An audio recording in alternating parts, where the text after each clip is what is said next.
صحبت کا جو اثر ہے وہ ہوتا ہے، یعنی یہ تو یقینی بات ہے اور اس میں کوئی شبہ والی صورت بھی نہیں ہے۔ ٹھیک ہے، اب اچھی صحبت ہوگی تو اس کا اچھا اثر جو ہے وہ نمودار ہوگا، اگر بری صحبت ہے تو اس کا برا اثر ہوگا۔ پہلی بات تو یہ۔ دوسرا یہ کہ صحبت کا اثر ایک حد تک ہوتا ہے، یعنی یہ نہیں ہو سکتا کہ ایک بہت اعلیٰ تعلیم اور تربیت کے مراحل طے کرنے کے بعد ایک شخص وہاں پہنچا ہے، یعنی بہت اس نے ریاضت کی ہے اور تجربات کی بھٹی سے گزرا ہے اور وہ اپنا اس نے ایک شخصیت بنا لی ہے۔ ٹھیک ہے، اب دوسرا شخص تعلیمی اعتبار سے بھی اس کے نقش قدم پر نہیں چل رہا اور بنیادی تربیت کے اصولوں کو بھی مد نظر نہیں رکھ رہا۔ اب وہ کہتا ہے کہ جیسے یہ بولتا ہے میں بھی اس طرح بولوں، جیسے یہ چلتا ہے میں بھی اسی طرح چلوں، جیسے یہ کھاتا ہے میں بھی اسی طرح کھاؤں،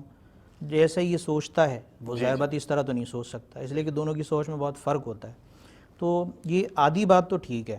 کہ بعض اوقات نقل کرنے سے جس میں بنیادی اہلیت موجود ہوتی ہے وہ تو دوسرے کا رنگ اور روپ جو ہے وہ اپنے اندر کافی حد تک سمو لیتا ہے، لیکن ہر ایک ایسا نہیں ہوتا۔ وہ آپ نے ایک مثال بھی سنی ہوگی، کوا چلا ہنس کی چال اپنی چال بھی بھول گیا، تو اس کا مطلب ہے کوا اور جو ہنس ہے وہ کوا اس کی چال نہیں چل سکتا،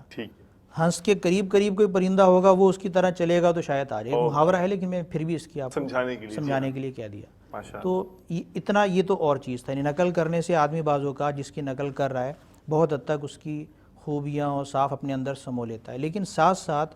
جو میں نے بیان کیا اس میں یہ بنیادی چیز آئی کہ تعلیم اور تربیت،